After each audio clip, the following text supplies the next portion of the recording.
चलिए जानते हैं छत्तीसगढ़ की 25 बड़ी खबरों को सिर्फ 10 मिनट में। लेकिन उससे पहले वीडियो को लाइक और चैनल को सब्सक्राइब जरूर करें। शराब के नशे में स्कूल पहुंचे संकुल समन्वयक। बलरामपुर जिले के रामानुजगंज विकास खंड के सुंदरपुर प्राथमिक स्कूल में संकुल समन्वयक के शराब के नशे में पहुंचने का मामला सामने आया है। मंगलवार दोपहर करीब 3:30 बजे स्कूल के बाहर बच्चे खेलते मिले, जबकि अंदर कोई शिक्षक मौजूद नहीं था। ग्रामीणों ने इसकी सूचना संकुल प्राचार्य को दी, जिसके बाद जांच के लिए संकुल समन्वयक जगदीश सिंह पहुंचे। आरोप है कि वे नशे की हालत में थे। ग्रामीणों और जनप्रतिनिधियों ने हंगामा किया तो वे घबरा गए और रोने लगे। बताया जा रहा है कि वे एक ग्रामीण के बाथरूम में जाकर छिप गए। ग्रामीणों ने घटना का वीडियो बनाकर सोशल मीडिया पर वायरल कर दिया।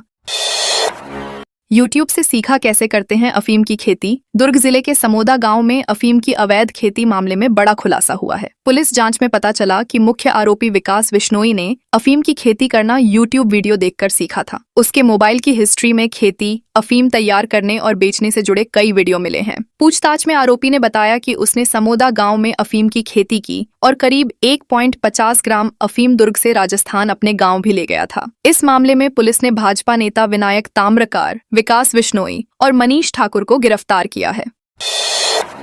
फ्लैश लाइट जलाकर 16 आईफोन चुराए। रायगढ़ में एक मोबाइल दुकान से 16 आईफोन चोरी होने का मामला सामने आया है। चोर फ्लैश लाइट जलाकर दुकान में घुसा और आईफोन के साथ करीब 30,000 रुपए नकद लेकर फरार हो गया। चोरी की कुल कीमत लगभग 13.39 लाख रुपए बताई जा रही है। घटना कोतवाली थाना क्षेत्र की है और पूरी वारदात दुकान में लगे सीसीटीवी कैमरे में कैद हो गई है। जानकारी के अनुसार गोपी टॉकीज रोड स्थित सेल स्पॉट मोबाइल दुकान का संचालन मोहम्मद फारूक करते हैं। सुबह दुकान खोलने पहुंचे तो शोकेस में रखे मोबाइल अस्त व्यस्त मिले और कई महंगे फोन गायब थे।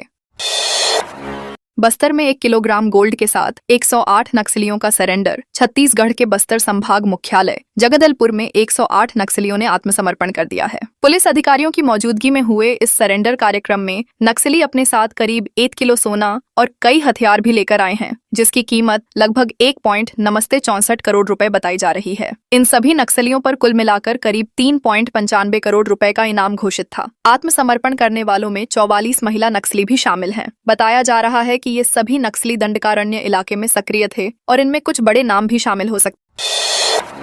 सोलर बायोगैस प्लांट के लिए 1 लाख सब्सिडी मिलेगी। छत्तीसगढ़ सरकार ने कैबिनेट बैठक में कई अहम फैसलों पर मुहर लगाई है। बैठक में सोलर और बायोगैस संयंत्र लगाने के लिए 1.50 लाख रुपए तक की सब्सिडी देने का फैसला किया गया है। इसके साथ ही परीक्षाओं में नकल रोकने के लिए नया कानून लाने का निर्णय भी लिया गया। सरकार ने कुल 10 प्रस्तावों को मंजूरी दी है। इसके अलावा राज्य में तकनीकी और गैर तकनीकी तृतीय और चतुर्थ श्रेणी के पदों पर भर्ती के लिए छत्तीसगढ़ कर्मचारी चयन मंडल का गठन भी किया जाएगा, जो भविष्य में भर्ती परीक्षाएं और चयन प्रक्रिया आयोजित करेगा। छत्तीसगढ़ में धर्मांतरण संशोधन विधेयक प्रारूप को मिली मंजूरी। छत्तीसगढ़ कैबिनेट ने धर्मांतरण संशोधन विधेयक 2026 के प्रारूप को मंजूरी दे दी है। इस विधेयक का उद्देश्य राज्य में किसी भी व्यक्ति को बल प्रयोग, प्रलोभन, कपटपूर्ण साधनों या अनुचित प्रभाव के जरिए धर्म परिवर्तन कराने पर रोक लगाना है। मंगलवार को हुई मंत्रिपरिषद की बैठक में कुल 10 अहम फैसलों पर मुहर लगी। इनमें परीक्षाओं में नकल रोकने के लिए नया कानून और सोलर बायोगैस संयंत्रों पर 1.50 लाख रुपए अनुदान देने का निर्णय भी शामिल है। साथ ही छत्तीसगढ़ कर्मचारी चयन मंडल का गठन करने का फैसला लिया गया।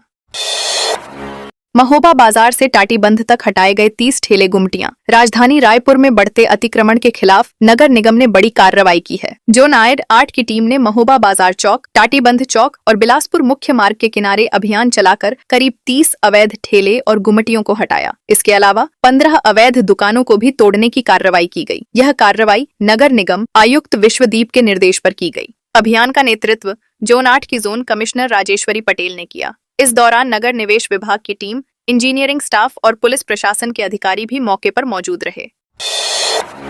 कलेक्ट्रेट घेराव से पहले पुलिस ने रोका। रायगढ़ में एनएसयूआई और छात्र नेताओं ने अपनी मांगों को लेकर छात्र अधिकार रैली निकाली। यह रैली इतवारी बाजार से शुरू होकर शहीद चौक और चक्रपथ मार्ग से होते हुए कलेक्ट्रेट की ओर बढ़ रही थी। कलेक्ट्रेट पहुंचने से पहले पुलिस ने बैरिकेड्स लगाकर रैली को रोक दिया। इस दौरान छात्र नेताओं ने बैरिकेड्स तोड़कर आगे बढ़ने की कोशिश की, जिससे पुलिस और छात्रों के बीच झूमाझटकी हो गई। हालात बिगड़ते देख पुलिस ने फायर ब्रिगेड की मदद से वाटर कैनन चलाया। इसके बाद कई छात्र नेताओं और कांग्रेस कार्यकर्ताओं को हिरासत में लेकर अस्थायी जेल भेज दिया गया।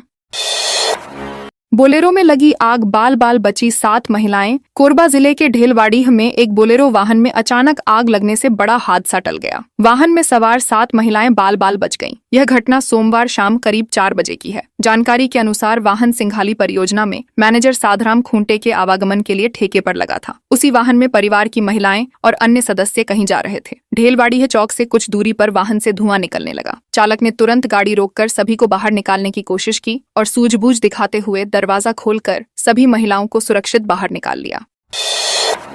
धारदार हथियार से हमला करने वाला आरोपी गिरफ्तार। दुर्ग के सुपैला थाना क्षेत्र में पुरानी रंजिश को लेकर युवक पर धारदार हथियार से हमला करने वाले आरोपी को पुलिस ने गिरफ्तार कर लिया है। आरोपी आरिफ कुरैशी घटना के बाद से फरार चल रहा था, जिसकी पुलिस लगातार तलाश कर रही थी। 14 फरवरी को कृष्णानगर फरीद मोहल्ला निवासी सलमान उद्दीन ने थाने में शिकायत दर्ज कराई थी। उसने बताया कि शाम करीब 5:30 पर वह निर्माणाधीन मकान के पास खड़ा था। तभी आरिफ वहां पहुंचा और पुरानी बातों को लेकर विवाद करने लगा। इसके बाद उसने गाली गलौज करते हुए धारदार हथियार से सलमान के गाल और सीने पर हमला कर दिया। बिलासपुर में 130 पुलिसकर्मियों का ट्रांसफर। बिलासपुर में एसएसपी रजनेश सिंह ने प्रशासनिक व्यवस्था मजबूत करने के लिए 130 पुलिसकर्मियों का तबादला किया है। जारी आदेश में 3 एसआई, 10 एएसआई, 23 प्रधान आरक्षक और 94 कांस्टेबल शामिल हैं। जानकारी के मुताबिक कई थानों से पुलिसकर्मियों के खिलाफ लगातार शिकायतें मिल रही थीं, जिससे एसएसपी नाराज चल रहे थे। इसी के चलते बड़े स्तर पर फेरबदल किया गया है। कुछ पुलिसकर्मियों को थाने से लाइन भेजा गया है, जबकि पहले हटाए गए कुछ कर्मचारियों को चेतावनी देकर दोबारा थानों में तैनात किया गया है। इस बदलाव से पुलिसिंग व्यवस्था को बेहतर बनाने का दावा किया जा रहा है। भिलाई में सेक्स रैकेट बंगाल से बुलाई लड़कियां। दुर्ग जिले के भिलाई में किराए के मकान में चल रहे सेक्स रैकेट का पुलिस ने भंडाफोड़ किया है। नेहरू नगर स्थित विद्या विहार कॉलोनी में करीब 3 महीने से यह रैकेट चल रहा था। स्मृति नगर चौकी पुलिस और महिला रक्षा टीम ने संयुक्त कार्रवाई करते हुए मौके से 8 लड़कियों को बरामद किया। पुलिस के अनुसार लड़कियों को बंगाल और छत्तीसगढ़ के अलग अलग जिलों से बुलाया गया था और उन्हें 2 से 3 दिन के लिए ग्राहकों के पास भेजा जाता था। इस मामले में रैकेट संचालिका धनवंती रावत उर्फ रीना सिंह रावत और एक ग्राहक को गिरफ्तार किया गया है। मार्च 2027 तक बस्तर से केंद्रीय बलों की होगी वापसी। छत्तीसगढ़ के उप मुख्यमंत्री और गृह मंत्री विजय शर्मा ने कहा है कि बस्तर क्षेत्र में तैनात अधिकांश केंद्रीय बलों को 31 मार्च 2027 तक वापस बुला लिया जाएगा। उन्होंने यह जानकारी विधानसभा में विभागीय बजट पर चर्चा के दौरान दी। विजय शर्मा ने बताया कि राज्य में सशस्त्र नक्सलवाद को खत्म करने के लिए 31 मार्च 2026 की समय सीमा तय की गई है। उसी के तहत 2027 तक केंद्रीय बलों की वापसी की प्रक्रिया पूरी करने का लक्ष्य रखा गया है। सरकार का मानना है कि नक्सल गतिविधियों में कमी आने के बाद क्षेत्र में सामान्य स्थिति बहाल हो सकेगी।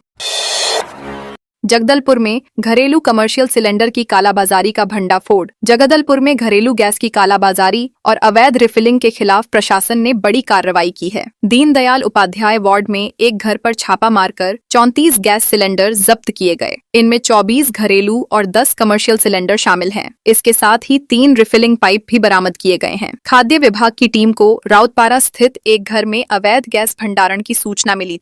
कलेक्टर आकाश छिकारा के निर्देश पर टीम ने प्रशांत महाजन के घर दबिश दी। जांच के दौरान सिलेंडरों से जुड़े कोई वैध दस्तावेज नहीं दिखाए जा सके।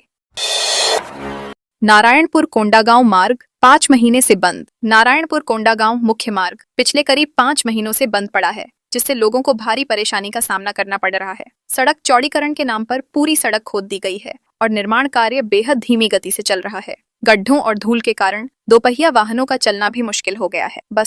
बसों और अन्य वाहनों को बोरगांव, हिरी और बड़े डोंगर होते हुए लंबा वैकल्पिक रास्ता लेना पड़ रहा है। इससे यात्रियों का समय और किराया दोनों बढ़ गए हैं। वहीं भारी वाहनों की आवाजाही से गांव की सड़कों की हालत भी खराब होने लगी है।